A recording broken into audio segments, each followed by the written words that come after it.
We are into the penultimate round of the Chennai Grand Masters 2024, and we have the leader of the tournament, Arjun Erigaisi, taking on Aravindh Chithambaram. A shake of hands, both Indians about 2700, in fact Arjun about 2800, currently world number 2, but Aravindh also has been playing really well recently, but in this tournament he has had 5 draws out of 5 rounds. He goes for d4 against Arjun. Arjun adjusts the clock there. It's 90 minutes plus 30 seconds increment and brings his knight out to f6, presses the clock and writes down the move. Now what will Aravindh play? He played bishop g5 against Levon Aronian, the Trompowsky. Will he repeat that again today? Yes, he does. He plays the same opening again, and it's not very common to see top players repeating their openings these days because their opponents, especially someone like Arjun, comes very well prepared. Arjun pushes his pawn to d5, and now can Aravindh take here? I mean, will he take here? Not really. He goes e3, a very solid move, just bolstering the center, opening up the other bishop, and Arjun goes for the move g6. His plan is to put the bishop on g7.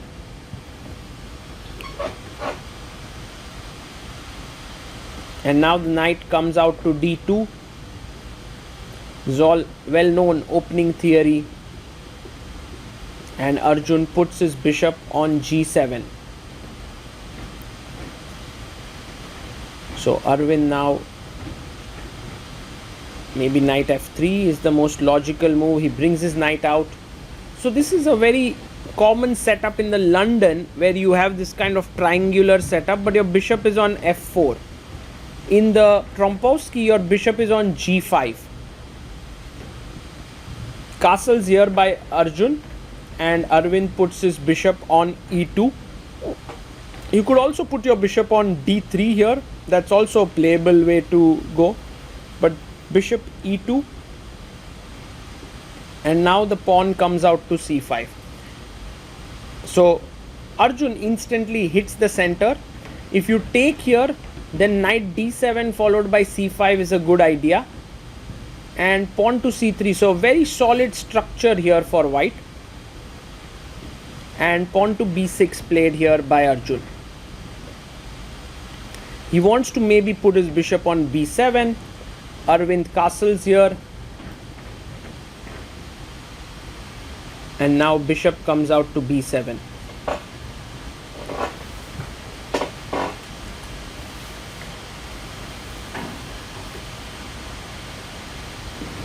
Aravindh pushes his pawn to b4. Now this is something that is still preparation, and black can go c4. This is played often, but he goes knight d7, and Aravindh now still in his prep takes the pawn on c5. It opens up the b file, and after b takes c5, plays his queen to b3, a very interesting moment in the game. So bishop c6 here is met with queen a3. This is normal, but Arjun goes queen c8, and this has put Aravindh in some deep thought, like what should he do, because he has some options now. He can put his queen on a3, he can go rook b1, he can go rook fb1, but he plays a4. And the interesting point is, if you play bishop a6 to trade the bishops, he would put his bishop on b5. For now, Arjun pushes his pawn to h6 and questions the bishop on g5. What do you want to do? And Aravindh plays the intermezzo, not allowing Arjun to go away from the chair, playing rook a b1. If you take on g5, I'll take on b7. So that's the reason why Arjun now plays bishop to c6. And Aravindh brings back his bishop to f4 on this important diagonal. What is Arjun's plan now next is the question. He goes g5. So he's playing a bit aggressively. This move does give white some chances now, because it does create some weaknesses. And bishop e5 is an interesting move, because if you take here, I can take with the knight attacking your bishop. He goes pawn to c4 attacking the queen, and now you can go back queen c2 trying to prepare the e4 break. But Arvind thinks for a bit and plays queen a3. Now he's putting pressure on the e7 pawn, and Arjun goes rook e8, a useful move here.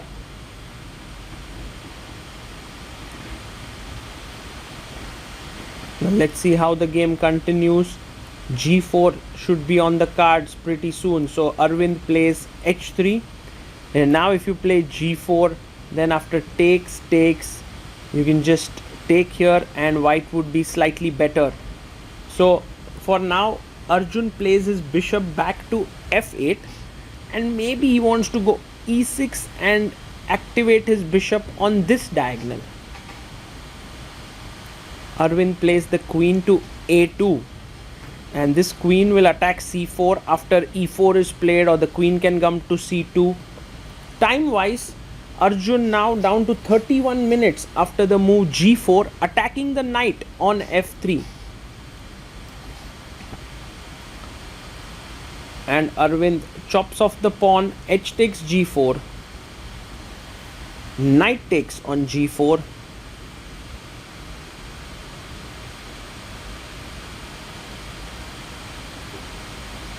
And the bishop is hanging, so he brings his bishop back to g3.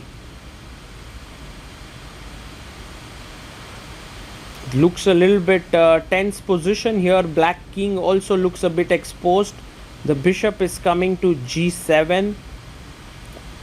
And now let's see what Arvind comes up with next.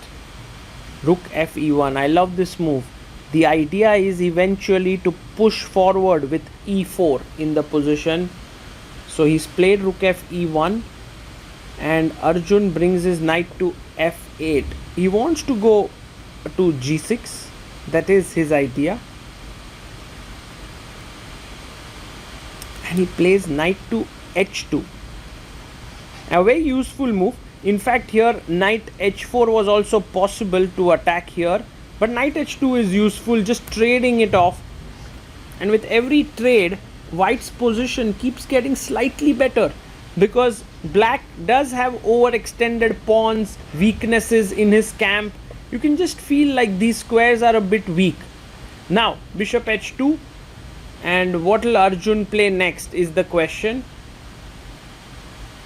Arjun lashes out with e5, and with this move he's telling his opponent that I'm not really considering too many positional elements here. I just feel like I need some activity. So d taken.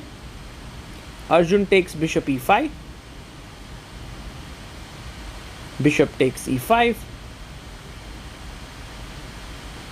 And now rook takes e5. The problem, of course, in this position does remain that the d5 pawn is a bit weak, and the d4 square as well is a bit weak now. It's soft, and knight comes to f3. So white's play does become easier. But Arjun loves such weird positions. He loves to create his chances, and with rook e6 he wants to play rook g6, queen h3, maybe knight h7, knight g5. These are the plans that he has on his mind. And Arvind brings his rook to the center of the board, attacking the pawn on d5, putting pressure there. Now bishop goes back to b7. And let's see how Arvind builds up the pressure here. He goes knight to d4. And the knight is like exquisitely placed here. It's attacking the rook. But on the other hand, the d5 pawn, which is now a bit weak, has been shielded by the knight. Bishop h5 played here by Arvind, attacking the rook. Let's see what Arjun plays here. He goes rook to g5, attacking the bishop, but now is a very important moment, which is queen e2 needs to be found by Arvind. And the key point here, of course, is that after queen e2, let's see if he plays it. Yes, he brings his queen in. If you go queen h3, I have f4, and if you play rook takes h5, your queen is hanging, and if you play queen takes h5, the rook is hanging. So all in all, a very good move here. Queen e2, plays his bishop, queen to d7, hoping to bring the rook into e8. Now Arvind pushes his pawn to f4. So the rook has to move away. Rook g7 played. Arjun has 16 minutes. Arvind has 10 minutes. Arvind has until now played an amazing game of chess. He just played all precise moves, and he must continue in that vein. It's not easy when you're facing a player like Arjun, but queen c2 is such a good move. He wants to put the knight on f5 square, and then his bishop and knight would be dominating on the king side. So Arjun now, what does he do? He brings his knight to e6. He's trying to be more active, and I think it's time for the white knight to jump to f5. Arvind thinks for roughly 2.5 minutes, plays knight f5, rook is attacked, rook h7, and now e4 is a powerful move, but it requires sharp calculation, something that people have not been doing against Arjun, but Arvind does it. He pushes his pawn to e4, and he asks some big questions to Arjun. Of course, Arjun can take this pawn, which he does, and attacks the bishop here. But here is another powerful move. E takes d5, sacrificing the bishop. Very difficult to find. Oh my god! Arvind finds it! The point being, if you take here, I enter rook e7, you have to go queen c8, and now this amazing move, queen f2, threatening knight d6, and is completely winning. What a move there!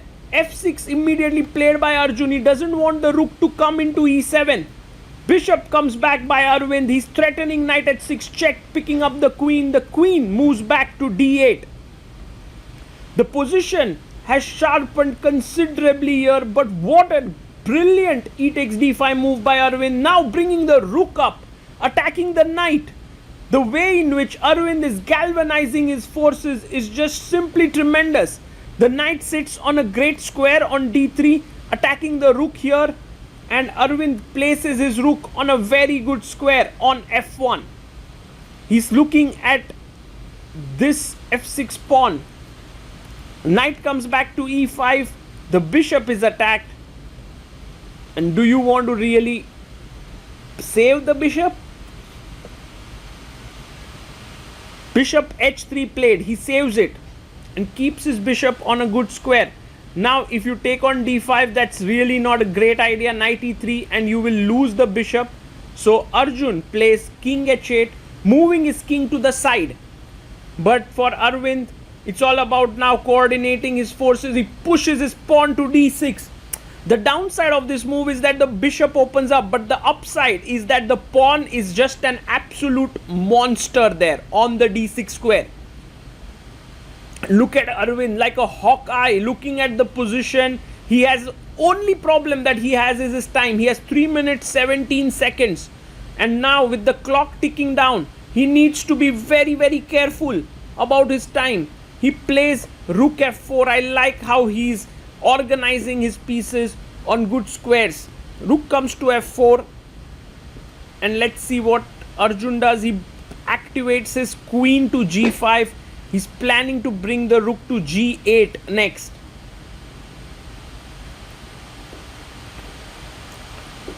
Now Arvind plays his knight to e7. He stopped the rook from coming to g8 and attacking the pawn on f6. That's his plan. Rook to g7 played. And now rook takes f6. The pawn is hanging. But Arvind has just 1 minute left. He takes the pawn. And an important variation is that after queen e3 check, queen f2, you can't take the bishop because of check blocking the rook, and I'm going to pick up your queen. So that's the reason why you can't do this. He brings rook g8, but isn't the rook hanging there on g8? Well, Aravindh looks at the clock, looks at the board. He's like, I'm going to take this, but let me think through first. Is there any trap that Arjun has set here? Not really. Let me pick up the rook. He takes on g8. And Arjun takes back. Well, there are no real threats left here. And white is totally winning. Aravindh can be very clinical with rook f8 and he plays it. He's trading his one rook which was active, and now Arjun brings his knight to d3. And this is game over now. There's nothing much left, but you just have to finish it off cleanly. And I love the calmness with which Aravindh is thinking here. He's just going through all the options. Takes first the rook on g8. King takes g8. And now you can simply play queen e2. Looks like a strong move here. But also, why not just push the pawn forward? It's a strong pawn. There are no threats. He goes d7. Threatening later to queen. And now Arjun plays queen e3 check. The only thing that can be avoided is king h1 because of queen h3 check, and then you lose the d7 pawn. But of course Aravindh can play king h2, which is also completely winning. But there's also a very cute queen sacrifice, which is starting with queen f2. Because knight f2, you make a queen here and you are completely winning, because you then will win a piece. So Aravindh thinks for a bit. He has 1 minute 47 seconds. He plays queen f2. If knight takes, I make a queen with a check. Next move take here. Arjun resigns and Aravindh scores a huge upset in the tournament.